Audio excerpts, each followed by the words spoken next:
నమః శివాయ. శ్రీ గురుభ్యో నమః. హరి ఓం. శ్రీరుద్రంలోని తృతీయ అనువాకం, దాని భావాన్ని తెలుసుకుందాం. నమః సహమానాయ నివ్యాధిని ఆవ్యాధినీనాం పతయే నమః. నమః కకుబాయ నిషంగిణే స్థేనానాం పతయే నమః. నమో నిషంగిణ ఇషుధుమతే తస్కరాణాం పతయే నమః. నమో వంచతే పరివంచతే స్థాయూనాం పతయే నమః. నమో నిచేరవే పరిచరాయరణ్యానాం పతయే నమః. నమః సృగావిభ్యో జిగాగుంసద్భ్యో మృష్ణతాం పతయే నమః. నమోసి మద్భ్యో నక్తం చరద్భ్యః ప్రకుంతానాం పతయే నమః. నమ ఉష్ణేషిణే గిరిచరాయ కులుంచానాం పతయే నమః.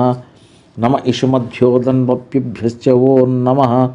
నమ ఆతన్వానేభ్యః ప్రతిదధానేభ్యశ్చ ఓం నమః.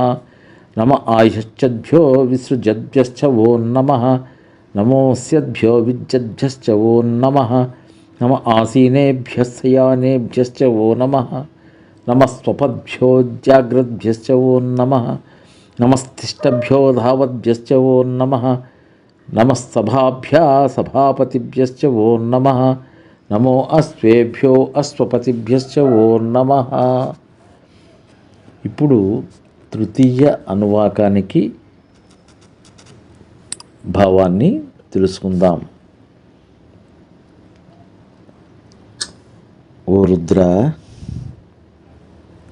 శత్రువులను సంహరించేటటువంటి వాడా, వారికి అధిపతి అయినటువంటి వాడివి, ఉన్నతమైనటువంటి వాడివి, ఖడ్గమును అమ్ముల పొది ధనస్సును ధరించేటటువంటి పరమాత్మ, తస్కరులకు అధిపతి, మోసం చేసేటటువంటి వాడు, మోసగాళ్లకు అధిపతి, అడవులను దోచుకునే వారికి అధిపతి, నిశాచరుడు, హంతకులకు అధిపతి, తలపాగా ధరించినటువంటి వాడు, అడవుల్లో నివసించేటటువంటి వాడు, ధనస్సును బాణములను ధరించి సంధించేటటువంటి వాడు, ఛేదించేటటువంటి వాడు, స్థిర ఆసనంలో ఆసీనుడై ఉన్నవాడు, పడుకొని ఉన్నవాడు, నిద్ర చేతనావస్థలో ఉండేటటువంటి ఓ స్వామి, స్థిరముగా ఉండేటటువంటి వాడు, పరిగెత్తేవాడు, సభలో ఉన్నవాడు, సభాధ్యక్షుడిగా ఉన్నటువంటి, సదాత్మల పట్ల ఆదరణ చూపేటటువంటి, దురాత్మల పట్ల ఆగ్రహం చూపేటటువంటి, తానే అశ్వమైనటువంటి వాడు, అశ్వపతి అయినటువంటి వాడు అయిన రుద్రునికి నా నమస్కారం. స్వస్తి.